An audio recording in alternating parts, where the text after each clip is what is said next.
حضور کے زمانے میں بھی سمجھ لیجئے، جیسا کہ میں نے کہا الٹریٹ ہونا اور بات ہے، الٹریٹ کہتے ہیں ان پڑھ کو، لیکن یہ کہ انٹلیکچوئل جو ہے وہ اسٹرکچر آف پرسنالٹی ہوتا ہے، انٹلیکچوئل یا ایموشنل۔ یہاں پر ایک جملہ ذرا نوٹ کر لیجئے اگر آپ کے علم میں نہ ہو۔ جبران، خلیل جبران جو ہے یہ ایک عیسائی مصنف تھا، عرب لبنان کا، لیکن بہت بڑا ادیب تھا۔ تو اس کا ایک جملہ ہے، عقل سے روشنی حاصل کرو لیکن جذبے کے تحت حرکت کرو۔ یعنی عقل سے روشنی حاصل کرو، جانا کدھر ہے، منزل کیا ہے، ہدف کیا ہے، یہ عقل سے طے کرو، یہ جذبات میں طے نہ کرو، یہ تو غلط ہو جائے گا، ڈائریکشن ہی غلط ہو جائے گی۔ لیکن جب طے کر لیا، عقل سے پہچان لیا، دس از دی آئیڈیل، دس از دی گول، یہ میرا مقصود ہے، اب عقل کو ذرا ایک طرف رکھ دو۔ اگر عقل کو رکھے رکھا یہ چلنے ہی نہیں دے گی، یہ کہے گی کہ ذرا سوچو تو صحیح، بیوی بچے ہیں، یہ ہے، گھر بار ہے، یہ عقل تو پھر یہ سکھائے گی۔ عقل کے معنی باندھنے کے ہیں، یہ معلوم ہے آپ کو؟ عقل کے معنی باندھنا۔ اعقال جو یہ عرب لوگ اپنے سر کے اوپر یہ لگتے ہیں، اعقال، یہ کیا تھا اصل میں؟ یہ عرب بدو جب ہوتا تھا، بدو، وہ اپنے سر پر ایک رسی باندھ لیتا تھا کہ جہاں کہیں وہ اونٹ سے اترے گا وہ رسی اپنے سر پر سے کھولے گا اور اونٹ کا گھٹنا اس سے باندھ دے گا۔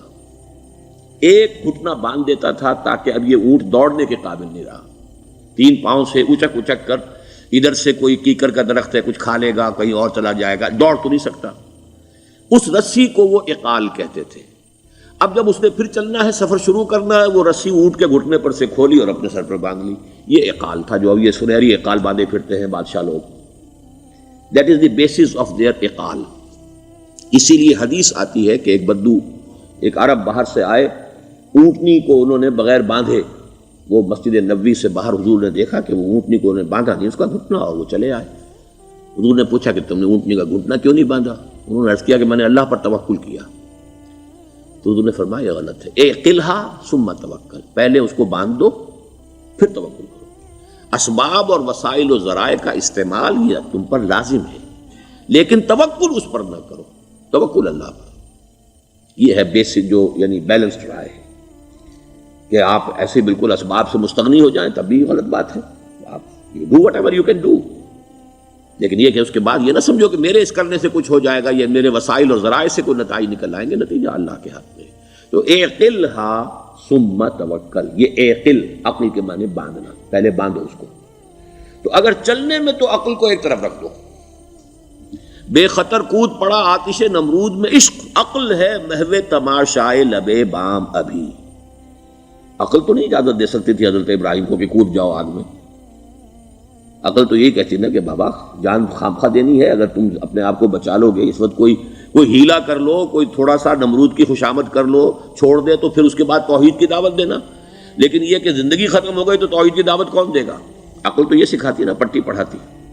لیکن بے خطر کود پڑا آتش نمرود میں عشق، عقل ہے محو تماشائے لب بام ابھی۔ عقل تو وہیں بیٹھی دیکھ رہی ہے کہ یہ کیا کیا اس نے، یہ جمپڈ، یہ شوڈ ناٹ ہیو جمپڈ۔ تو عقل سے روشنی حاصل کرو، ڈائریکشن کیا ہے، گول کیا ہے، جانا کیا ہے، یہ طے کرو عقل سے، اس میں جذبات کو دخل نہ آنے دو، اور جب چلنا ہے تو اب عقل کو طے کر کے رکھ دو اور اب جذبے کے تحت حرکت کرو۔